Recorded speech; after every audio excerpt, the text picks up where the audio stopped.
Boa noite, boa noite, boa noite. Vamos lá para mais um fechamento de semana, né? Muitas emoções essa semana, muita coisa aconteceu, coisas boas, coisas terríveis, coisas de mercado, coisas fora do mercado, né? E queria começar aqui, ó, com o calendário econômico que a gente teve essa semana, né? Acho que o destaque dessa semana foi a inflação, né? A gente teve a revisão do payroll. Mas essa semana foi inflação, né? A gente teve, se não me falha a memória, o JOLTS, né? Revisão do payroll, aqui na terça-feira, né? É, teve algumas coisas de emprego, teve a revisão, a benchmark ali do payroll na terça-feira, né? Na quarta-feira, aí tivemos a inflação, Brasil e Estados Unidos, certo? Foi a quarta-feira, assim, bem, né? Um escandalzinho massa. Mas eles estão lá com o desejo, pelo menos, de redução de inflação, né? Não estão conseguindo, mas fica sempre aquela ansiedade, vai reduzir, vai reduzir, não, na próxima vai reduzir, não, na próxima vai reduzir. Aí fica a ansiedade, mas as coisas não estão acontecendo como eles gostariam, né? Certo? A gente tem tido uma redução, a inflação lá está alta, né? Está aqui, ó, 2,3,4, baixou para 2,8, né? PPP anual, isso, certo?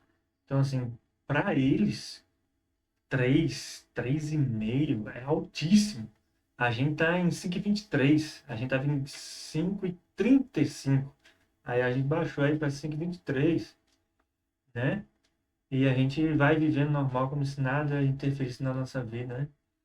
Deixa eu ver um pouquinho sobre estoque de petróleo no mundo, né? Ou Estados Unidos, como é que estão as reservas lá, tá? Quinta-feira, o que aconteceu? Saiu mais número de inflação, ó lá, certo? Ah, o daqui foi IPP, né?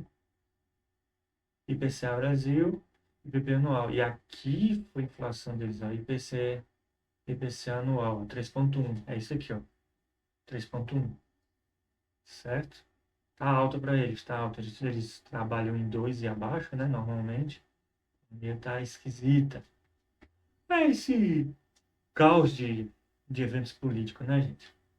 Política, com certeza, aí a causadora principal da inflação é a dívida do governo, né?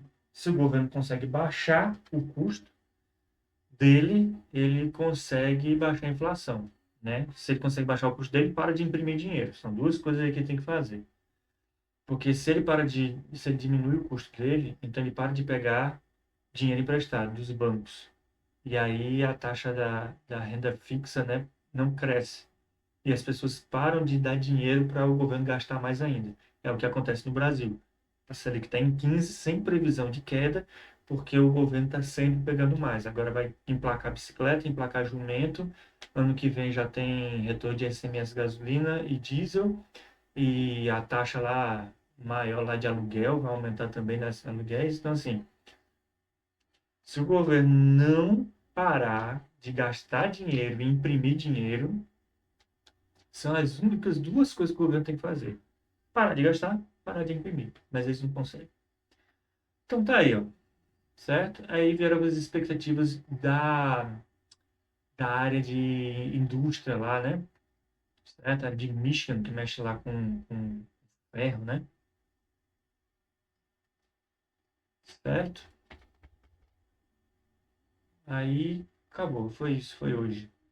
Não é à toa que hoje nem mexeu no mercado, né? O mercado só refletiu hoje as notícias que já vinham aí da semana, é, fazendo, como é que é? Ai, gente, esqueci a palavra.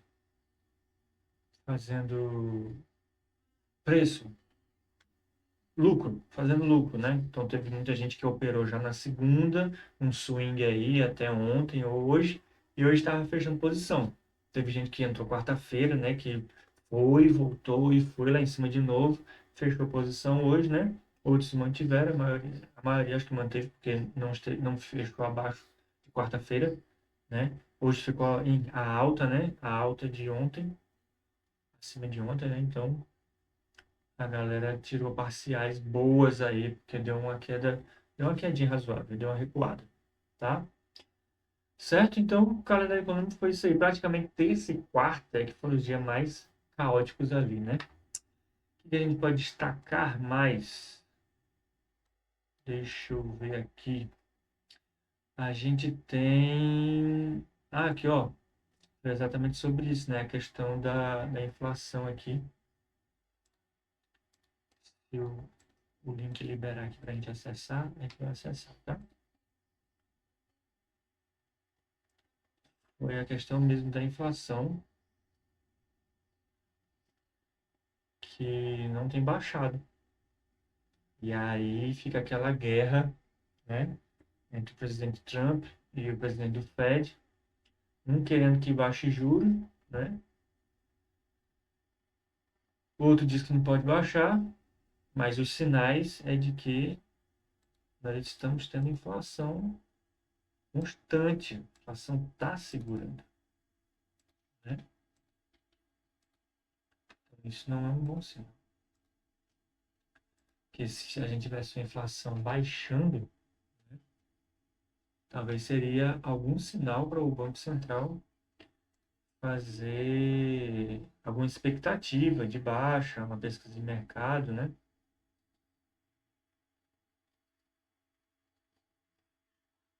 Não é isso. Cadê isso aqui?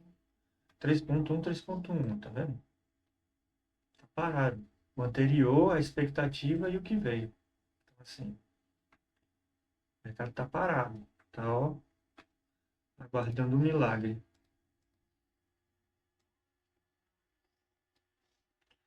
Aguardando um milagre.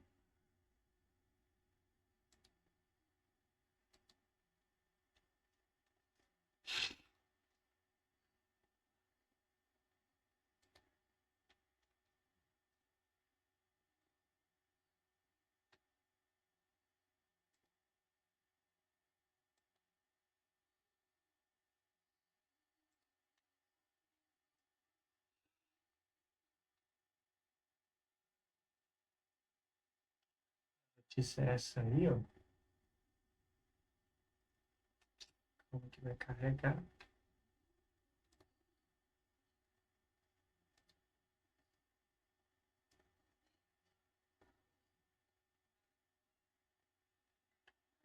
E o interessante é que eu achei que a política ia mexer mais no mercado essa semana, com um julgamento e algumas decisões aí, né? Alguns posicionamentos, mas parece que precificou tudo e a galera voltou os olhos para os Estados Unidos, a economia, né? A política, as questões sociais estão tudo de olho aí no Brasil, né? Mas economicamente o povo está com o olho lá mesmo e não a condenação dos 7 réus lá, né? Não gerou problema, não.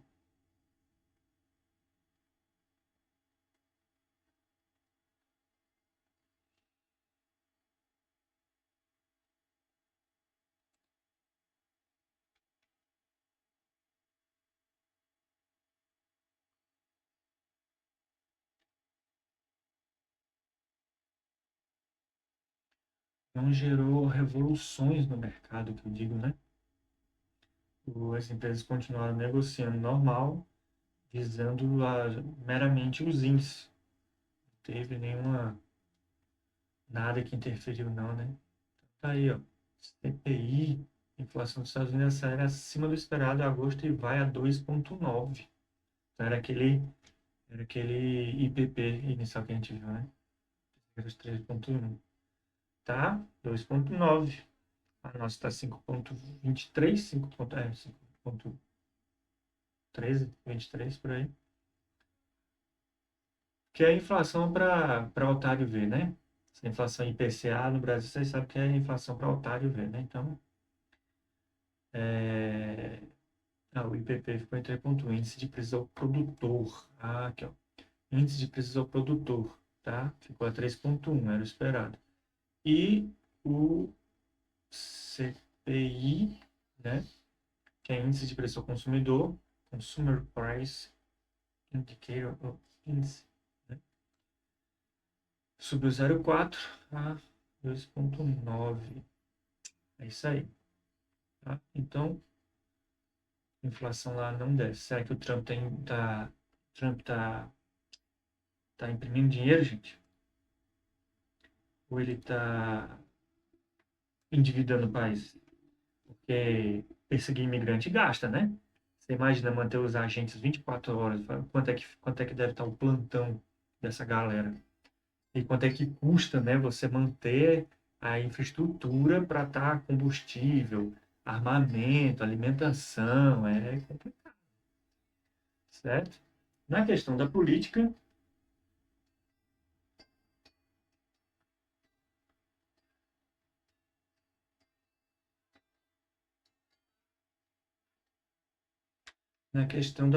nós tivemos aí, ó, a condenação, né?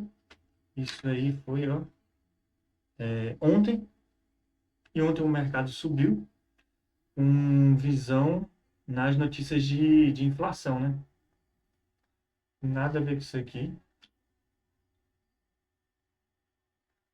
certo? Até porque o jornalismo, né, mostrou bem aí que até o jornalismo que normalmente é a favor, alguns jornalistas são a favor do STF, ficaram meio assim, um pé atrás com algumas formas como eles trataram a condenação, né? Mas está aí, 27 anos e 3 meses, fora alguns milhões de reais aí, né? Tem uns milhões de reais aí. E foram 7 condenados, né? E é isso aí, ó, tá? Esperava que realmente isso aí fosse interferir. Não interferiu, né? Não interferiu no mercado. O mercado andou bem, voltou bem, fez correção, fechou mais ou menos onde a gente esperava que fosse fechar, que já era uma previsão de quarta-feira, né? Então, Ibovespa aí, ó, bateu uma máxima de pontos, 144 mil. O Ibovespa, tá? Não é o índice futuro. É bom separar isso aí. O índice Ibovespa são as 87 principais ações da Bolsa de Valores brasileira, da B3, tá? Índice Ibovespa. E aí essas ações reunindo deram aí um pico de 144 mil. É interessante a gente notar, gente, que esses pontos, né? Para quem não sabe, para quem não mexe na B3, ou para quem é um curioso aí, esses pontos representam se você comprasse uma ação de cada um das 87 empresas, ou dos 87 ativos. Porque às vezes tem Petro 3 e Petro 4. Então, você comprasse um de cada um. Então, se você pegasse esses 87 ativos e comprasse um de cada, daria 144 mil reais. Entendeu? Então, eles convertem isso em 144 mil pontos. É como se você estivesse operando uma ação, né, um papel de cada ativo que compõe o Ibovespa, tá? Então, esses pontos, essa quer dizer isso, tá? Então, a gente teve aí, né, isso daí foi ontem? Foi ontem, isso. Foi ontem dia 11, foi exatamente. Pegou lá ontem, né, certo? E aí, faz até o contraste aqui, né, embora a inflação dos Estados Unidos, tanto para o consumidor quanto para o produtor, tenha aumentado, subiu a Bolsa de Valores, certo? Divulgação mostra que pedidos de auxílio-desemprego aumentaram de 27. Não, isso aqui é muito. Aumentaram 27 mil, tá? Eram 235, foram para 263. São os auxílios-desemprego. Ruim, ruim, ruim. Isso aqui no Brasil acho que está em torno de 50, acho que é 52 mil, acho que é um negócio assim, 62 mil. Eu acho que é isso, acho que é essa taxa, né? Certo? Galera fugiu. Aí, ó. Tesouro Direto aqui de 10 anos recuava 4 pontos. Aí a notícia saiu e deu uma pancada aí nos títulos, né? O que que nós temos mais aqui?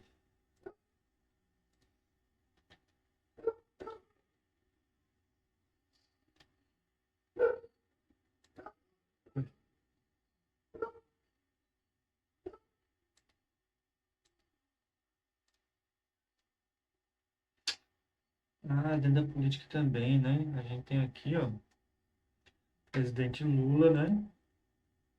Dizendo lá que não foi negociado, né? Não foi negociado com o governo americano aquelas taxas, nem renegociado, nem dado nenhuma proposta, nada, né? É, ele migrou para o lado do BRICS, né? Começou aquela movimentação de criar aquela moeda do BRICS, que envolvia Rússia, Índia e China, que seriam as bases principais, né? Com certeza sobra mais para a China do que para a Rússia e Índia. E o Putin e o Xi Jinping deram para trás nessa ideia, né? Não deram para trás. Negociaram com o Trump e o Lula ficou sozinho nesse barco furado, né?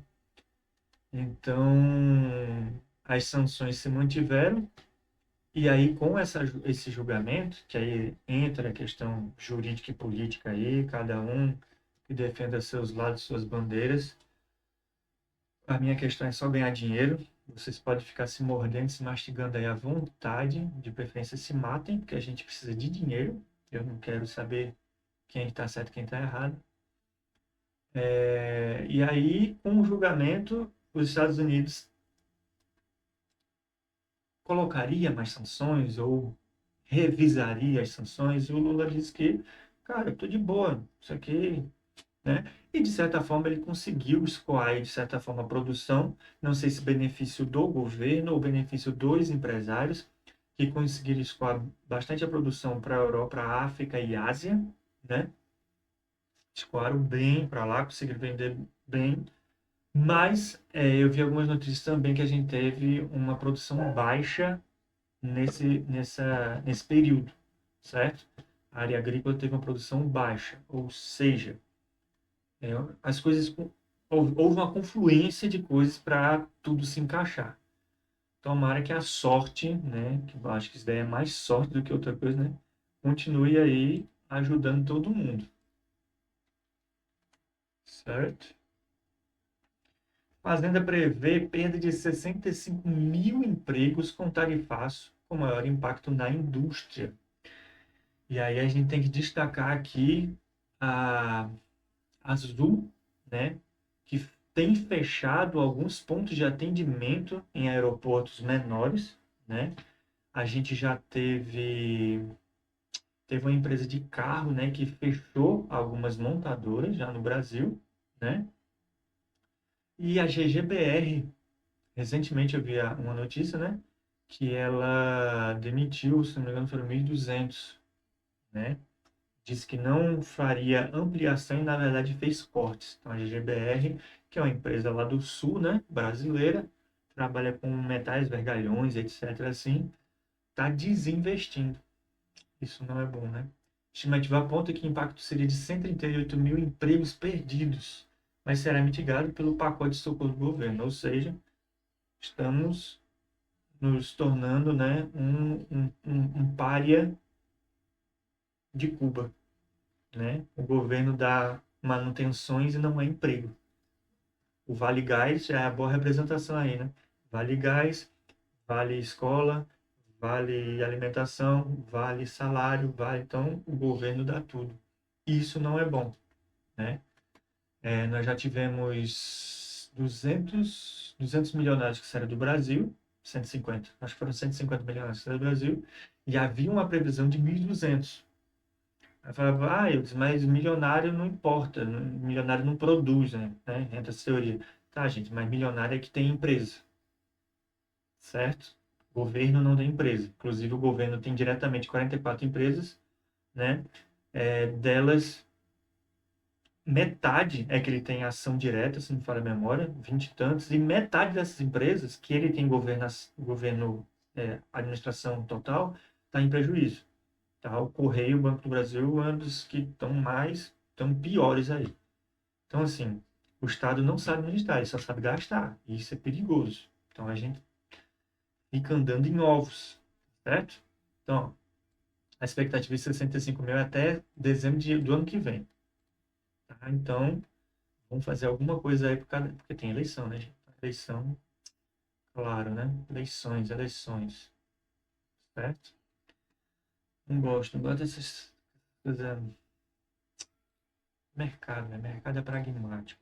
Deixa o povo investir, deixa o povo botar dinheiro, deixa as pessoas se regularem. Você quer trabalhar? Não, eu também não quero. Pronto, não trabalho. Ah, eu quero trabalhar. Eu tenho esse emprego. Quer? Quer. Toma essa taxa aqui. Aceita? Não, não quero. Então procura outro. Acabou, é isso. Ah, é o painel da BMC, ó. BMC debate a derrota de Milei. Milei perdeu reeleição na Argentina, apesar do milagre econômico que houve lá, né? Infelizmente, quando um país está assim num colapso econômico, para ele se consertar, né, se você tem uma população ignorante e burra economicamente, eles não vão entender o que vai se passar para que a economia se erga. Porque investidor, o que faz a economia gerar é investidor. Não é trabalhador, não é pobre, não é mão de obra, não é isso que gera riqueza. Quem gera riqueza é investidor. Então, o investidor vem, traz milhões de dólares e monta um prédio. Nesse prédio, ele vai alugar para vários advogados. Aí atrai advogados de outros países que vão trabalhar ali no país, porque empresas de fora ou milionários argentinos voltaram para dentro e acreditando na confiança do mercado. Então, assim, é milionário e bilionário que faz o mercado girar. Não cai nessa conversa de que proletariado, povo, o trabalhador trabalha, mais nada, entendeu? O trabalhador começa a produzir quando ele começa a gerar riqueza. E ele começa a gerar riqueza com economia, com empreendimento pessoal.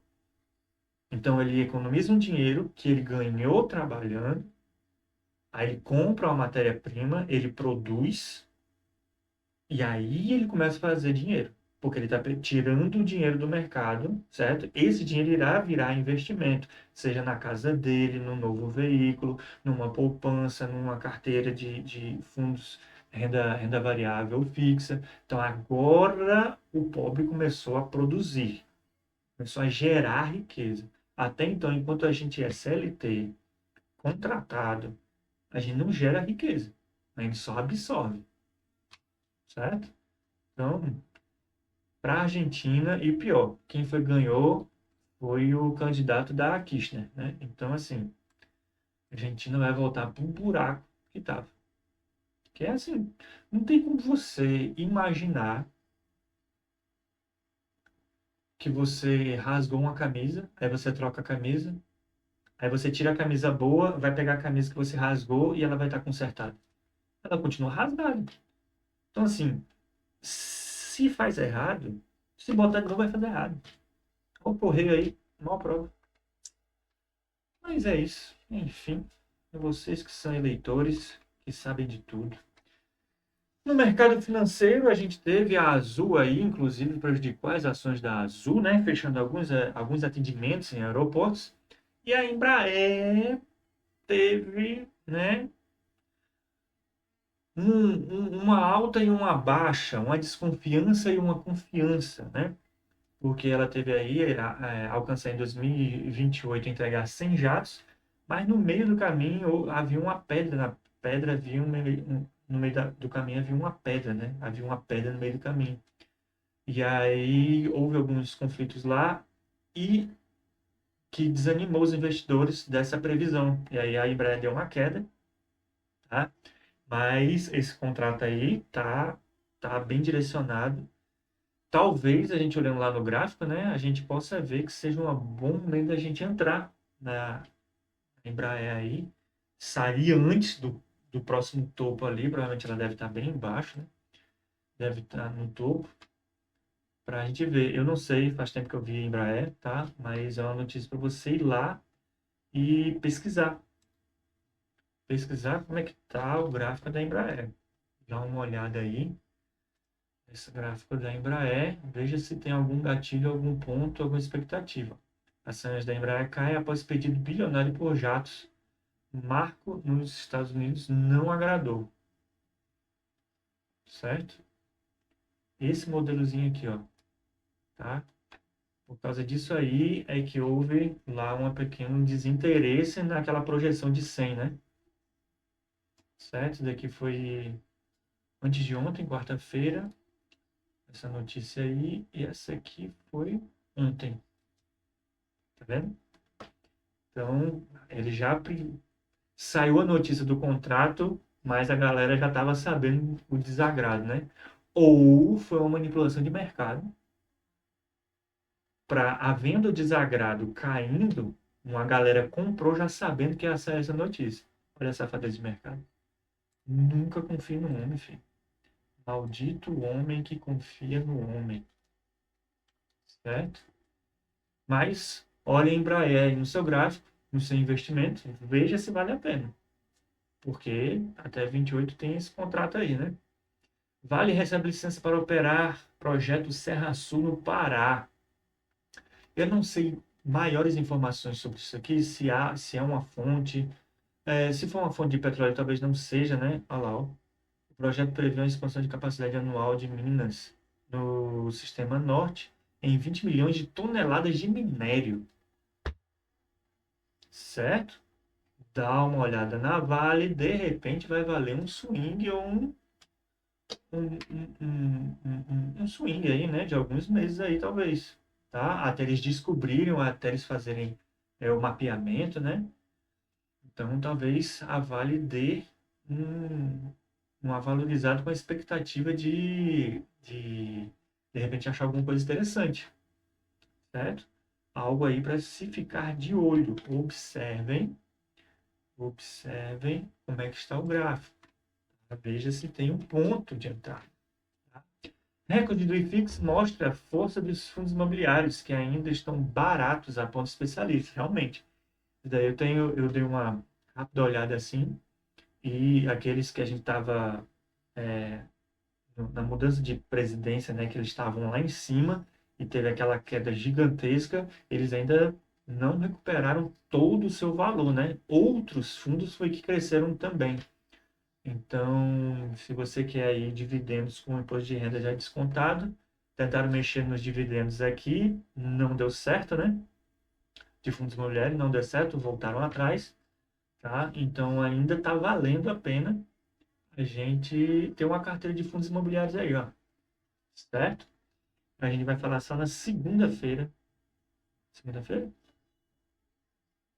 Acho que é. A gente vai falar de fundos imobiliários. Certinho? Mercado financeiro, o que a gente tem mais no mercado financeiro? A gente tem aqui tarifas da celulose, suspensão de tarifas sobre celulose. Os Estados Unidos beneficiam principalmente Suzano. Então, corre no setor de celulose da B3 e dá uma olhada. Principalmente a Suzano é a maior, tem melhor liquidez e volatilidade, né? Às vezes dá até trade aí, né? Na Suzano.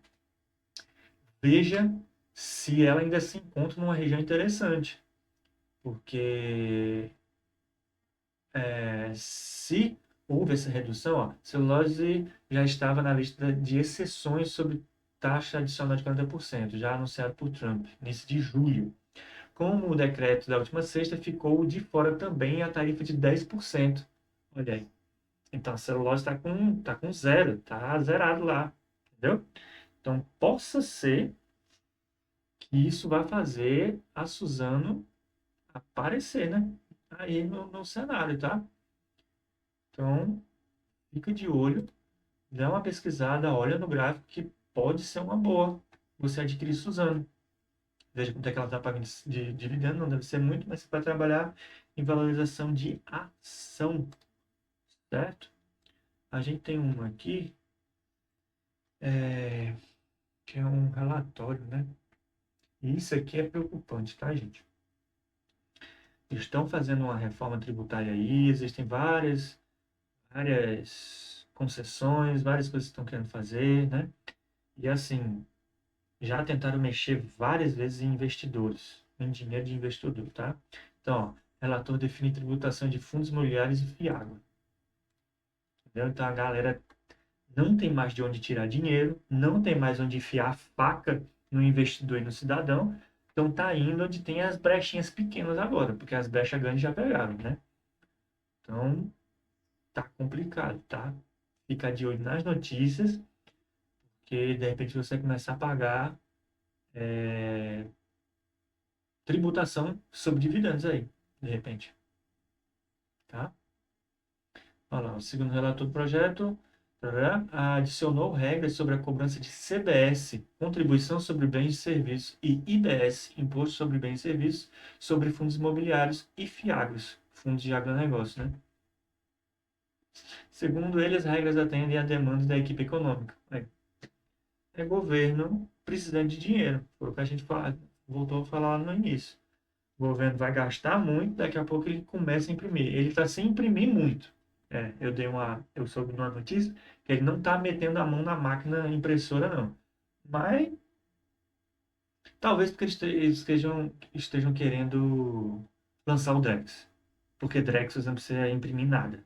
Você simplesmente, né, produz um monte de moeda digital, paga como quiser e pronto, né? Ah lá, ó. Braga consolidou no projeto a isenção valerá para fundos de FIAG desde que operem com bens imóveis ou diretos reais sobre imóveis, tenham cotas negociadas exclusivamente na bolsa ou mercado organizado, possuam um mínimo de 100 cotistas, não tenham concentração excessiva de cotas entre física e jurídica, concentração excessiva como cotistas individuais, mais de 20% das cotas de grupos familiares. Véi. Tá, quer evitar monopólio. Ok. Mas olha concentração excessiva. Eu vou taxar vocês que estão com concentração excessiva. Concentração excessiva de quê? De investidor. Qual para isso? Não tenham cotistas, pessoas jurídicas detêm mais de 50% das cotas. Eles estão. Isso aqui é alguma intenção de manipulação de mercado, controle, ou eles não querem que pessoas jurídicas aí possam ter um controle que eles não têm. Gente, eu sou anticapo geral. Para mim, o governo é o inimigo, tá? Também tiranização, os fundos e fiagros que não atendam diretamente aos critérios acima, mas que tenham mais de 95% das suas cotas detidas por outros fundos e fiagros, fundos constituídos no país exclusivo da Previdência Complementar, fundos de pensão em entidade, fundo de patrimônio. É. Agora, essas regras iniciais aqui é interessante a gente observar para comprar fundo, né? Opere em bens imóveis ou diretos reais sobre imóveis. Ou seja, papéis não vão, fundos de papéis eu acho que não vão entrar, então, na isenção, né? Fundos de papéis. Galpões logísticos, shopping, como é que é o nome daquele outro de prédios, esqueci o nomezinho. Esses daí vão participar. Agora eles possuem mais de 5 autistas e tem que ver se não vai ter essa concentração excessiva. Patético isso. Olha, mais uma coisa para você analisar quando for comprar. Mais uma coisa, né? Eita, eita, eita. E para melhorar a situação, para encerrar a parte de economia aqui, vamos ver ali alguma coisa de renda fixa. Belezinha aí, ó. Como se não bastasse, tá afunilando o gargalo da garrafa, apertando o pescoço dos investidores. Relator decide retirar a medida provisória e tributação de debêntures incentivadas. Finalmente alguém dá um alívio ao pescoço, né? Debêntures são o quê? Dívidas de empresas privadas oferecidas a investidores. Do jeito que o Tesouro Direto é dívida do governo federal, né? Que você vai ganhar sobre a Selic, a debenture é uma dívida de uma empresa privada.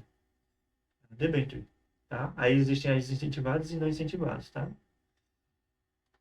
Aí, ó, decidiu que vai retirar da MP a tributação de 5% sobre debêntures incentivadas. Debêntures são títulos de dívida emitidos por empresas. No caso das incentivadas, há o benefício da isenção do imposto de renda. Tá? Então, pelo menos uma coisinha boa aí, né? Vai escapar de debêntures. Quem gosta de renda fixa, fica de olho em debêntures e no Tesouro Selic. Governo, o público e o privado, né, lutando aí pelo seu dinheiro, tá? Tesouro Direto hoje, taxas sobem acompanhando Treasuries no IZEWA. Aí, ó. Taxa dos títulos de direto operam majoritariamente em alta. O que isso quer dizer? As pessoas estão entrando para investir. Tá?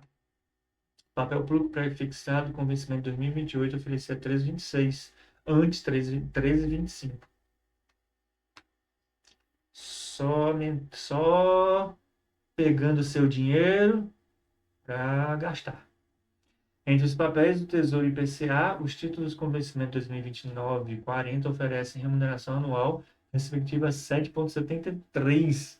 É 2 pontos acima da 2 pontos e 50 acima do IPCA. Eita. É isso aí. Certo, gente? No mundo, o que poderíamos destacar aqui? Uma coisa engraçada, na verdade, né?